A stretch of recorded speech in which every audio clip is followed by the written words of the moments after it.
апалар қарыса дағы қызының үйіне, же болбосо келіннің үйіне, баласының үйіне батып кететкен кейбір мезгілде. Неге дегенде тамағын жасап, киімін тігіп, баласын бағып, bir kuruşka апалар батып кететкен. Бирок ата байкуш 60-70 жыл иштеп жүрөт экен да, сыртта үйүм деп сыртта иштеп жүрөт экен дагы, ата байкуш келип турчу, атанын кадыр баркы кылган иши билинбей калат экен. Баягы байкуш ата 60-70ке келгенде үйгө келет экен дагы, үйдө же кийим тигейин десе кийим тиге албайт. Байкуш же бала айын десе балага бага албайт. Же тамак жасайын десе тамак жасай албайт.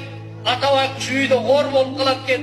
Келиндин көзүн, баланын көзүн жалтырап, тигил уруш үйбесе экен деп, эне деле ошондой болуп калат экен. Уруш үйбесе экен деп туруп, келиндин, ошол жердеги үйдөгү баланын, кыздардын, неберелеринин көзүн жалтырап карап турат экен.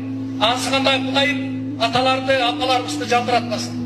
Урматтуу бир туугандар, кимдин атасы болгон болсо, энеси болгон болсо бактылуу келсе, бактылуу адамдар келсе, кимдин энеси атасы болгон болсо, анын бейиши үйүндө экен. Үйдө турат экен бейиши. Бейиште эшик бар экен, ата апа деген эшик бар экен. Ата апасы өткөндө апа деген бейиштеги эшик жабылат экен. Атасы өткөндө ата деген эшик жабылат экен. Мен бул нерсени жашадым. Кичинекей кезимде 7 ай кезинде атам өтүп кетиптир, бирок апанын колунда чоңойдум.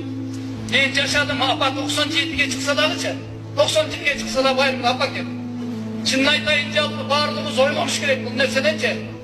Апанын ордучу эч качан толбойт. Өр жазасың, мойнун толбойт.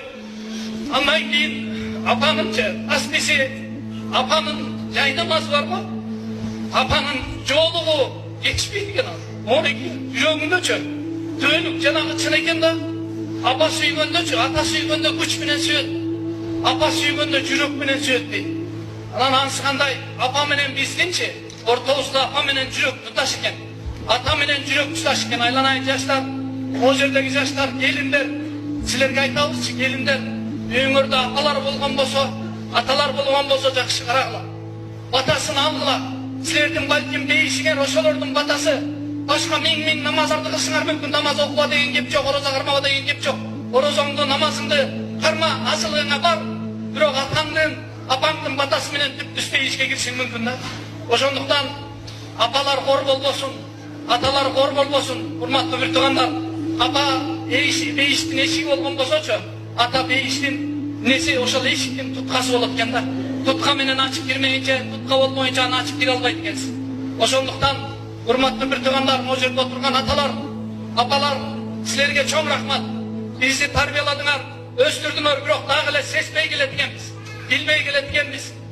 Муну ошондуктан жаштар, айланайын могу жерде отургандар, атаңар менен урушуп атсаң, энең менен тартышып аткан болсоңчу, бар дароо бар дагычы, элдеш, батасын ал, колунан өп, бетинен өп, бир байка айтат, силер келип туруп сабак бергенде дейт, атамды ушунча болуп дейт, ушунча жыл болуп туруп дейт, атамдын колунан өбөлөк болчумун дейт, бетинен өбөлөк болчумун дейт, атам кичине кырсыраак киши эле дейт да.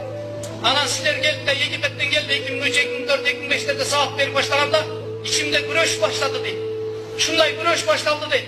Атамды барып барган сайын бир колунан өбөйүн деп туруп, бирок напсым кой бербейт дейт да. Атанын колун өпкөнгө напс кой бербейт дейт. Карасаңыздар, дин болбосо биз каякка барабыз? Дин болбосочу жаныбардан жаман болобуз. Ата эне ким экенин билбей калат болчубуз. Бирок ошол байка айтат, бир күнү дейт, ушундай келдим дейт. Келип туруп атамдын дейт, ушундай келип туруп колунан барып туруп кучактап, бетинен өп туруп, колунан өпкөндө дейт. Ушундай бир үй келди дейт, чыдайып ошол жерден ыйлаттым дейт. Ошол жерден мен бир кандайдыр бир күчкө ээ болдум дейт. Караңыздар, анан ата деген ата, апа деген апа. Ошон үчүн атаны да атадай билели, апаны да апалай билели. Бүгүнкү ушул пайгамбарыбызга арналган куттуу айыбыз куттуу болсун, кечебиз куттуу, берекелүү болсун. Пайгамбарыбыз деме айтып отурсак сөз жок. Ва ма арсалнака илля рахматан лил аламин. Сени пайгамбарыбызды Алла Таала айтат, сени аламдарга дейт, аламдарга карасаңыздар, бүткүл аламдарга мээрим катары мээримдүүлүк кылыш үчүн жөнөттүк дейт. Жаныбарга, адамга, апага, атага, жанагы чыгып аткан өсүмдүктүн бардыгына, бүт бардыгына мээрим, жин шайтанга, жинге карасаңыздар, жинге дагы бүт бардыгына мээрим болуу үчүн, мээримдүүлүк кылуу үчүн жөнөттүк дейт. Карасаңыздар, пайгамбарыбыз жөнүндө айтып отурган болсок түгөнсүн. Сөз түгөнбөйт. Эгерде пайгамбарыбыз ушул динди жайылтып, исламды жайылтып, ата ким экенин, апа ким экенин, тууган кошуна ким экенин бизге түшүндүрбөгөндө, биз атанын да хакын, апанын да хакын билбей калат элек. Атасы барлар, дагы бир жолу айтам, апасы барлар, бактылуу экенсиңер. Өтүп кеткендер болгон болсо дагы, дагы эле кеч эмес. Апаңдын атынан садака бер, апаңдын атынан ажыга бар, атаңдын атынан ажыга бар, садака бер, апаңдын атынан мектеп, мечит, медресе сал, больница сал. Эгерде чын эле жаның күйүп калган болсо, ушундай нерселерди кылган болсоң, сөзсүз түрдө Кудайым жеткирет. Кудайым баардыгыбызды, апаларыбыздын, аталарыбыздын акысын билгендерден кылсын. Рахмат бардыгыңыздардан. Ассаламу алейкум.